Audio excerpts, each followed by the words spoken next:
more than half a century after Dr. King helped to pass the landmark Voting Rights Act of 1965, far too many Americans find it hard to get the right to vote and the assurance that one's vote is counted fairly. All of this remains under siege. To me, this question of voting is the chief civil rights issue of our time. And in that regard,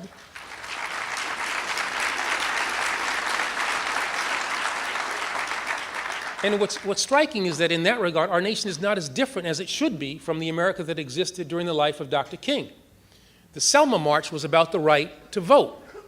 The deaths of 3 civil rights workers in Mississippi in 1964 was about the right to vote. The Voting Rights Act of 1965 has justifiably been called the crown jewel of the civil rights movement. As Dr. King so often pointed out, in this great country, the ability of all eligible citizens to participate in and to have an equal voice in the work of government is not a privilege, it is a right. The ability to vote is not a privilege, it is a right. And as Lyndon Johnson said,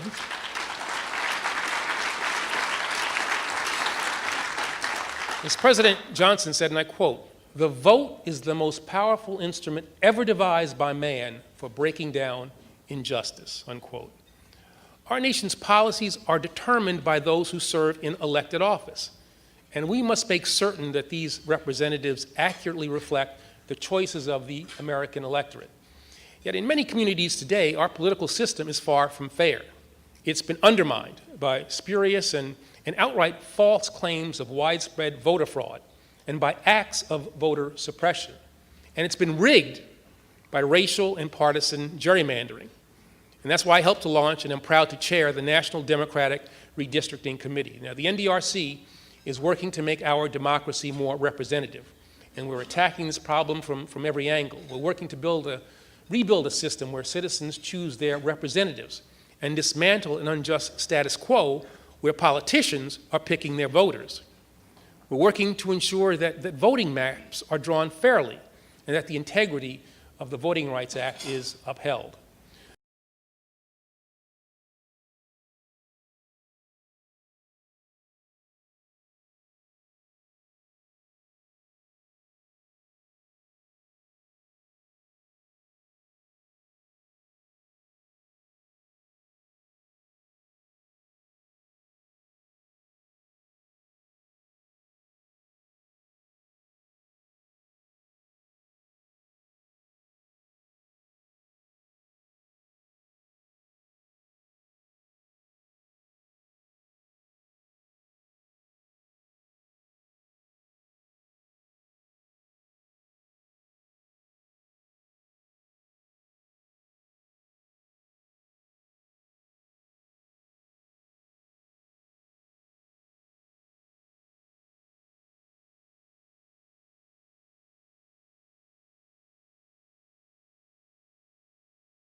again.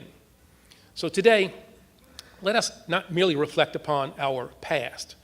Let's pledge our best efforts to protect the advances that we have inherited and make real the legacy that's been entrusted to each of us. That is our charge, and this is our moment. As easy as it is, we must not look back toward a past that was comforting to too few and unjust to too many. That is not how we make America great.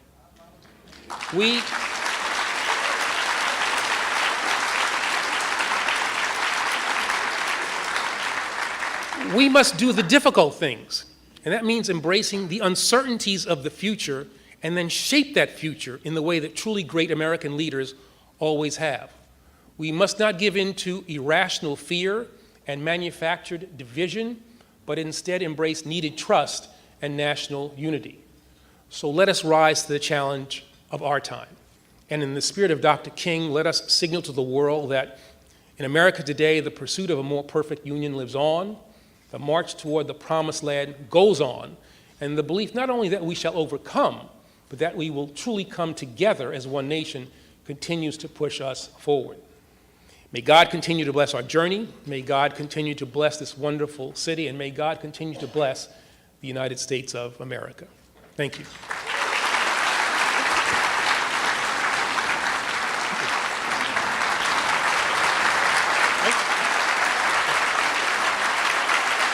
Thank you. Thank you. Thank you. I have been given some questions here, I guess, that have been taken from folks in the audience, and brave person that I am, I've decided I'll try to give these a go. Okay, we've got a lot of them, okay. So I get to choose which ones maybe I want to answer then. One question says, how confident are you that the movement started by the Parkland, Florida students will be successful in moving various leadership to where they feel the country should be in regards to gun control specifically? I think that's a very interesting question. I'm actually, I don't know if you all watched, I was on the Bill Maher show, I guess 2 weeks or so ago, with two of the young people from Parkland. And I was struck by how precocious they almost are, by the presence that they have, by their ability to convey in a very sincere and effective way the feelings that they have. I think these young people, these kids, I think are going to be successful in ways that we adults have not. My concern is that we not have a moment, but that we have a movement. And I think that they are committed, and I think the question will be who among us will join with them in this fight for just sane gun control laws. And so as I think, as I said in my remarks, as if we want to honor Dr. King's legacy, I think we should all find an issue, a cause that we identify ourselves with, and working with these young people in Parkland, but these young people really all around the country, is a place where I think we as adults could justifiably spend a good portion of our time. Next question, how does the work of Dr. King continue to impact your vision for the country today and the work that you do? Well, I think that, Dr. King's words are timeless. 1968 is 50 years ago. It seems like only an instant to me in some ways. And yet, what he said during the 50s and what he did in the 50s and 60s is as relevant today as it was then. And I think it certainly had an impact on me as a young man. It certainly helped shape my view of what I should do as a public servant. It impacts me today as just a citizen of the United States. And that's what all of you are, citizens who have enormous amounts of power. I don't think that we should allow ourselves to live in a society where we think, we simply vote, which is important, which is extremely important, and then we leave to our elected officials the running of this country. As American citizens, we have a responsibility, a duty, and we have the power to shape the nation that we live in and the policies that this nation takes. If you remember, after the inauguration of President Trump, the march the day after, that Women's March, and how powerful that was. And remember how powerful it was to see citizens going into the offices of congressmen and senators as consideration was being given to dismantling Obamacare. That showed real citizen power. And this last march that we saw in Washington, that Young People's March, again, shows citizen power. And from that citizen power, I think can come meaningful change. And so it's not only a question of how my life has been impacted by Dr. King and my commitment to certain things. The question is, how has it impacted your lives and the commitments that you're going to make to making this nation better and more just? You do have that power, and I do think that as American citizens, you also have that responsibility. Let's see. Yeah, okay, I'm not going to do that one. Okay. Facebook, we don't want to talk about Facebook. Okay. Okay. All right, this is interesting. How do you feel you changed the narrative for African Americans? I think I have to be pretty humble here because I think that I'm proud of the work that I did with President Obama. And I think we made a positive contribution, but the work that we did standing on the shoulders of giants, people who came before us, some of whom are well known to us, Dr. King, John Lewis, Coretta Scott King, as I mentioned, but many of whom are unknown to us, people who did seemingly small things, but really significant things, people who labored too long in fields, people who suffered through Jim Crow, people who, I think about my father, who enlisted in the United States Army at the age of 41, 42 during World War II, and while in uniform was discriminated against. He was born and raised in Barbados, came to New York, then went south for the first time in uniform, and was discriminated against in North Carolina and then out in Oklahoma. And I think about the love that that man had for this country and how that love for this country and the little things that he did had an impact on the narrative for African Americans. So I think about them. I think about what President Obama and I attempted to do, what Doug Jones did, and how he impacted that narrative. But again, I get back to, what are you all going to do? What are you going to do to impact not only the narrative for African Americans, but for all Americans? What are you going to do to make sure that this country lives up to its founding documents? The possibility for positive change is there, but it is not promised. Positive change doesn't happen simply because of the turning of the calendar. It happens because people commit themselves, people persevere when there are bad times, people work with other people. We have that capacity within ourselves to make that narrative for all Americans better. So I'd like to think that I helped to have an impact on the narrative for African Americans and maybe all Americans. But as I said, I stand on the shoulders of people far greater than me. I want to thank you all so much for your hospitality. I look forward to working with all of you in some form or fashion as concerned citizens in making this country better. And we can do that. We can do that. We should be optimistic about our future.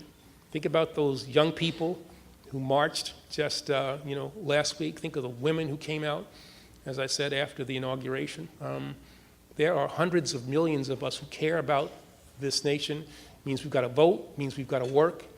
But if we stay together, if we stay committed, we can make positive change a reality for this great nation. And I look forward, as I said, to working with all of you in that quest. Thanks very much.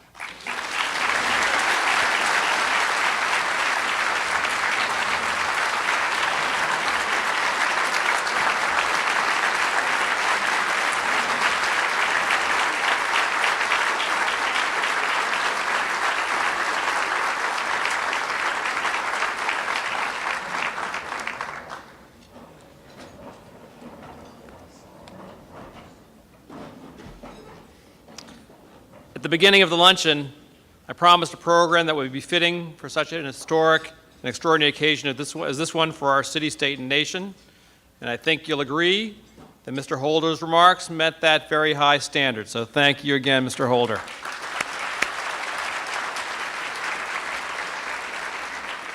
I'd also like to mention the Attorney General didn't just come here and meet with you all today, but at our invitation, he went to the law school this morning and met with 40 or 50 of our students in a very informal session. And his remarks here and his remarks there, I think, again, it's very similar remarks, but the interaction with our students, I think, was extremely meaningful, and his guidance to them as to the impact they can have in the future and the inspirational words that he left with them. I'm personally grateful for those remarks as well, so thank you very much, Attorney General, for doing that. Also, I'll do that. Also, I'd like to thank once again Senator Doug Jones for being with us today and making his inspirational remarks.